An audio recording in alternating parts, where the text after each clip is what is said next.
मेरे हाथों में ज्ञानेश कुमार, देश के मुख्य चुनाव आयुक्त ज्ञानेश कुमार के शाही फरमान के बाद भरवाया जा रहा एनुमरेशन फॉर्म है। यह मेरा खुद का गणना प्रपत्र है। आज मैंने इसे कलेक्ट किया, लेकिन आज की तारीख में ही दो जगहों से बड़ी खबरें आई। चुनाव आयोग में भी भारी बगावत देखने को मिली। ज्ञानेश कुमार की शाही फरमान की वजह से दो लोगों ने अपनी जान दे दी। ये आनन फानन, ये जल्दीबाजी में एसआईआर और एसआईआर की वजह से लोगों को अपनी जान देनी पड़ रही है। आज की तारीख में ज्ञानेश कुमार के इन्हीं क्रियाकलापों पर जरा विस्तार से बात करेंगे और समझने की कोशिश करेंगे कि कैसे एक व्यक्ति ने, जिसका नाम ज्ञानेश है, लेकिन उसने अपनी अज्ञानता की वजह से आज उसके मातहत काम करने वाले लोगों को किस हद तक परेशान कर रखा है।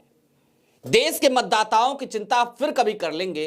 अभी जरा उन मतदाताओं को सुनिश्चित, उनके अधिकारों को सुनिश्चित करने वाले ज्ञानेश के मातहतों की पीड़ा, तकलीफ और दर्द को समझते हैं।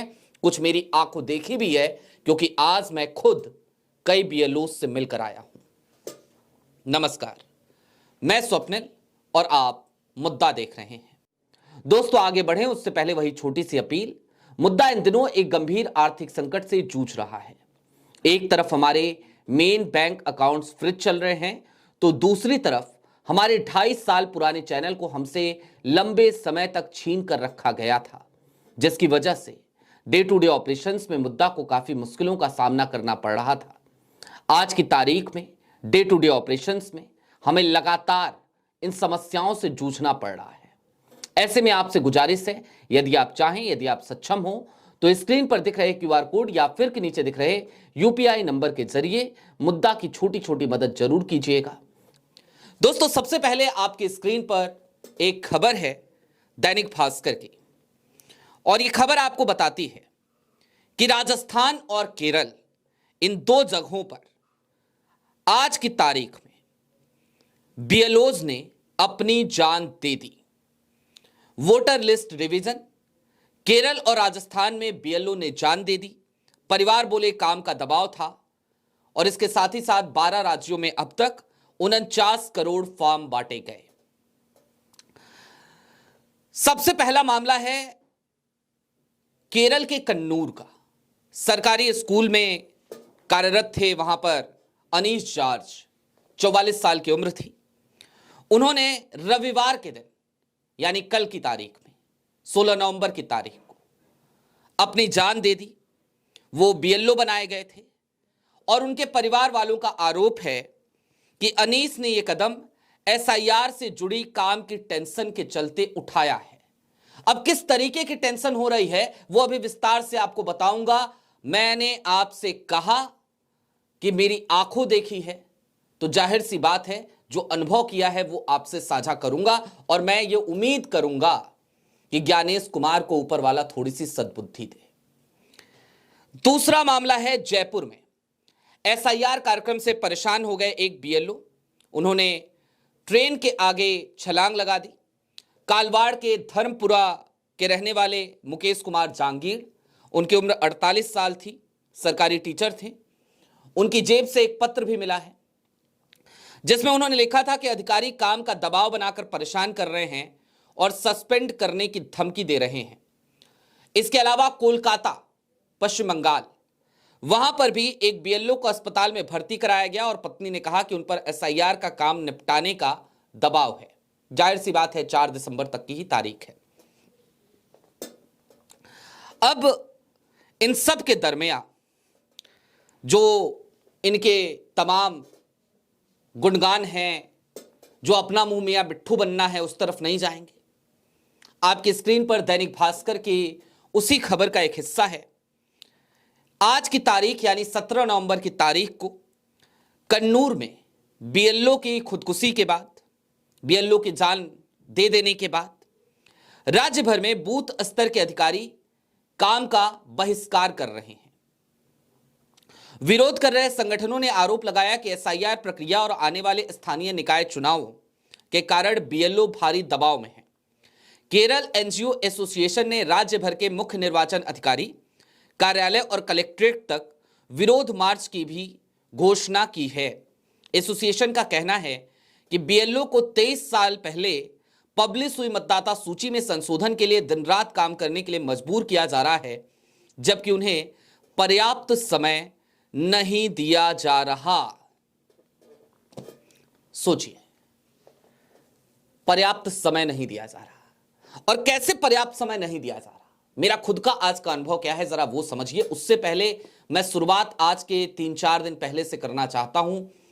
मेरे पास अचानक एक कॉल आती है और मुझसे यह कहा जाता है कि आपको अपना एनुमरेशन फॉर्म अगर सबमिट करना है तो आप जहां पर अपना मतदान करते हैं, जहां पर आप वोट डालते हैं, जरा वहां आ जाइए।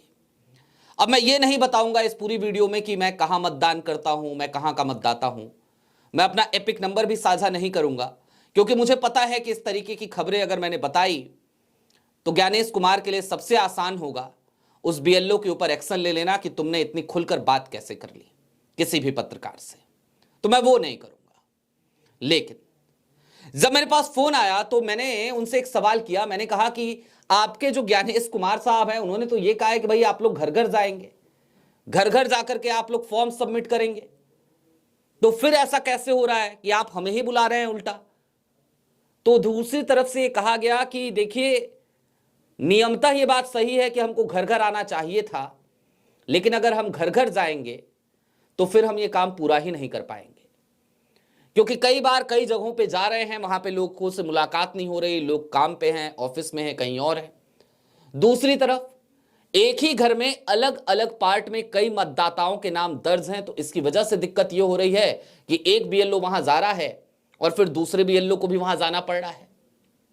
यहां पर जो जहां पे आप मतदान देने आते हैं, जैसे स्कूल में जहां पे आप वोट करने आते हैं, वहां पे सारे बीएलओ बैठे हुए हैं, तो आपका किसी भी बीएलओ के पास होगा, वहीं पर हो जाएगा। आपके परिवार में किसी और सदस्य का किसी और के पास हो सकता है, किसी और का किसी और के पास हो सकता है, अलग अलग पार्ट नंबर है।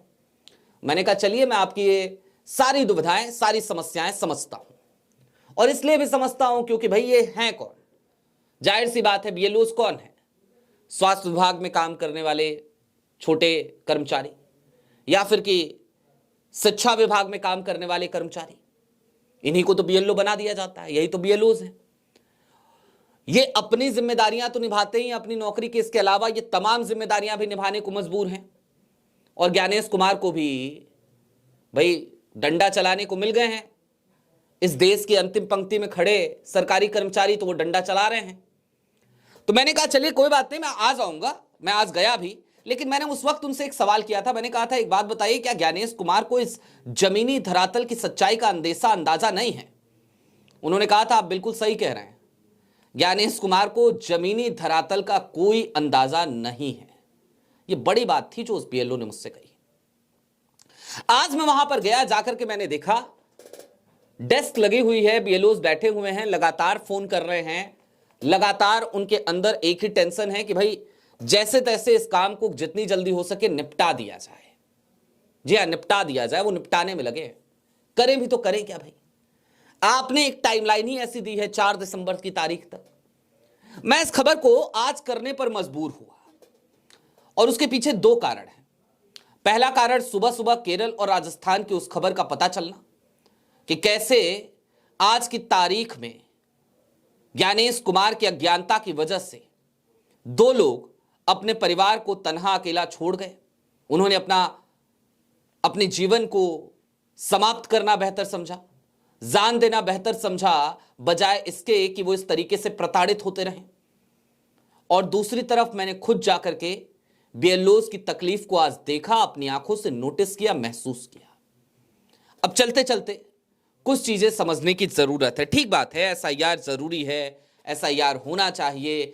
आपके हर तर्क से चलिए हम एक बार को सहमत हो जाते हैं ज्ञानेश कुमार जी, लेकिन क्या उसके लिए आनन फानन में, जल्दीबाजी में आप कदम उठाएंगे?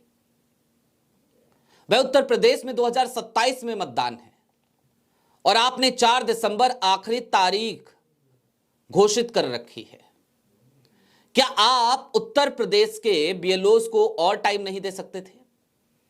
पश्चिम बंगाल में 2026 मार्च अप्रैल में चुनाव होने हैं। क्या आप वहां के बीएलओज को और समय नहीं दे सकते थे? केरल में भी इसी तरीके से चुनाव होने हैं। क्या आप वहां पे बीएलओज को और समय नहीं दे सकते थे? और वहां पे तो निकाय चुनाव भी है, उसका भी प्रेशर है। तो क्या अपने मातहत काम करने वाले इन तमाम छोटे कर्मचारियों के प्रति आज की तारीख में ज्ञानेश कुमार की कोई जिम्मेदारी नहीं बनती? और मैंने जैसा कि कहा, ये वो कर्मचारी हैं जो वैसे भी अपनी अलग अलग नौकरियों में अपनी व्यस्तताएं लिए बैठे हैं, उसके बावजूद ये काम उन्हें करना तो पड़ता ही है। आज मैं फिर सीधे तौर पर जिम्मेदार ठहरा रहा हूं ज्ञानेश कुमार को। ज्ञानेश कुमार के ऊपर जब वो केरल में पीडब्ल्यूडी सेक्रेटरी थे तब भी एक आरोप लगा था। एक मलेशियन इंजीनियर ने अपनी जान दे दी थी और बकायदा जो चिट्ठी लिखी थी उस चिट्ठी में पीडब्ल्यूडी के ऊपर गंभीर आरोप लगाए थे, पीडब्ल्यूडी सेक्रेटरी के ऊपर भी लगाए थे। वो मामला रफा दफा हो गया, पुराना हो गया। आज तक उसकी क्या जांच हुई क्या नहीं हुई, पब्लिक डोमेन में कुछ भी नहीं है। लेकिन आज तो जो कुछ भी है हमारे सामने है।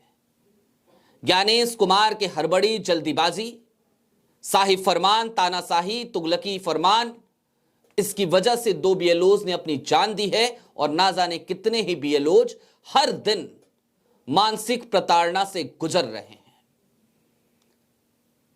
ज्ञानेश जी, हो सके तो लोकतंत्र की आप कितनी चिंता करते हैं ये तो आप जानिए, आपके तमाम बयानों से हमें दिखता है। लेकिन हो सके तो चुनाव आयोग के मातहत काम करने वाले इन लोगों के बारे में कुछ सोचिए, थोड़ी राहत इन्हें दीजिए। अदरवाइज केरल से जो खबर आई है कि आपके मातहत काम करने वाले बीएलओज ने ही बगावत कर दिया है, कहीं ऐसा ना हो देश के अलग अलग कोने से इसी तरीके की खबरें सुनाई देने लगे। आपकी साख पर बहुत बट्टा लग चुका है। मुझे नहीं लगता और कोई बट्टा आप इस तरीके का बर्दाश्त कर पाएंगे। बहरहाल दोस्तों, अभी के लिए दीजिए इजाजत। ऐसे ही तमाम अपडेट्स, तमाम डेवलपमेंट्स के लिए जुड़े रहे मुद्दा के साथ।